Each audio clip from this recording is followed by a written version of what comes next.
নারায়ণ চক্রবর্তী কি বলবেন? কোথাও তো একটা দাগ টানতে হবে।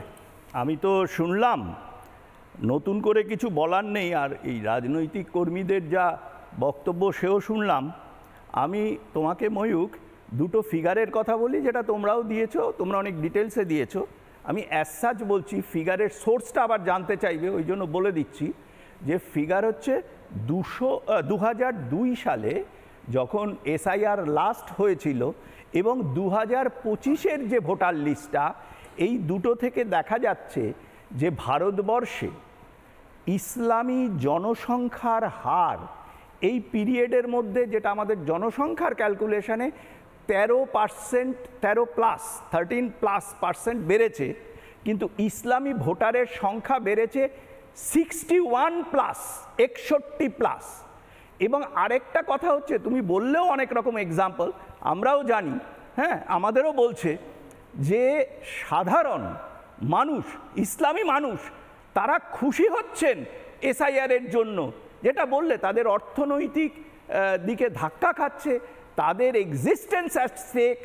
এবং বাংলাদেশিরা যেটা করছে তাতে কিন্তু আলটিমেটলি একটা কথা বলো তো, আমরা কি পৃথিবীতে আর একটা দেশ দেখাও, পশ্চিমবঙ্গ তো একটা রাজ্য যে আপত্তি করছে তথাকথিত, তো যেখানে বিদেশি নাগরিকরা এসে সেই দেশের ভোটার হয়ে সেই রাজ্য বা সেই দেশ কারা শাসন করবে, কি পলিসি তৈরি হবে, সেটা তারা ঠিক করে দেবে।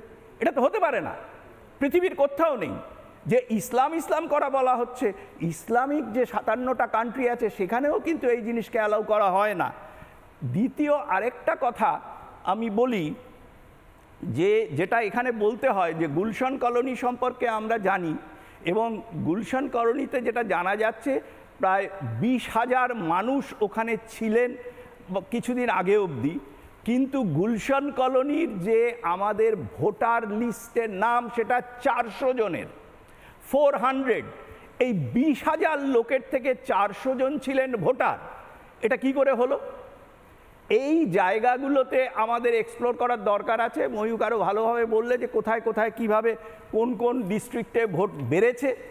একটা কথা কিন্তু পরিষ্কার, শুধু যে নওশাদ সিদ্দিকীর মতো কোনো রাজনৈতিক নেতৃত্ব নয়, বহু ইসলামী মানুষজন, বহু সমাজের ইসলামী মানুষদের মানে অগ্রগণ্য যারা সাধারণ লোকও আছেন তার মধ্যে, যারা বলছেন আমরা এসআইআরকে হেল করছি।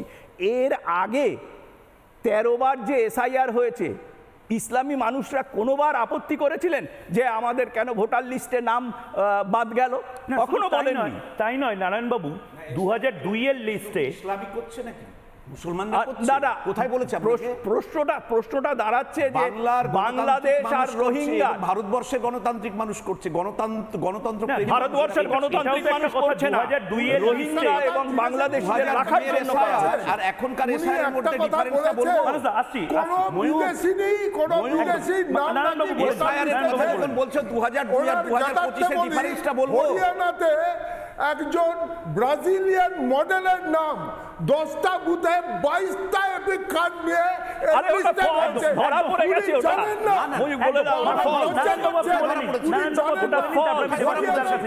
ওটা অরিজিনাল ভোটার লিস্টে অরিজিনালটা আছে, ওটা দেখে নেবেন। ওটা অলরেডি গভর্নমেন্ট থেকে ক্লারিফিকেশন দেওয়া হয়েছে। যিনি বলেছেন সাংবাদিক সম্মেলন করেছেন, রাহুল গান্ধী বলেছিল, নির্বাচন কমিশন ওনার বিরুদ্ধে বেরিয়ে করুন না। নির্বাচন কমিশন যিনি বলেছেন তার বিরুদ্ধে অ্যাকশন নিন না। আচ্ছা, আমাকে নানা ধরনের কন্টেন্ট দেখার জন্য লাইক করুন, শেয়ার করুন আমাদের ফেসবুক পেজ, সাবস্ক্রাইব করুন আমাদের ইউটিউব চ্যানেল। পাশাপাশি অন্যান্য ব্রেকিং নিউজের জন্য অবশ্যই চোখ রাখুন রিপাবলিক বাংলায়।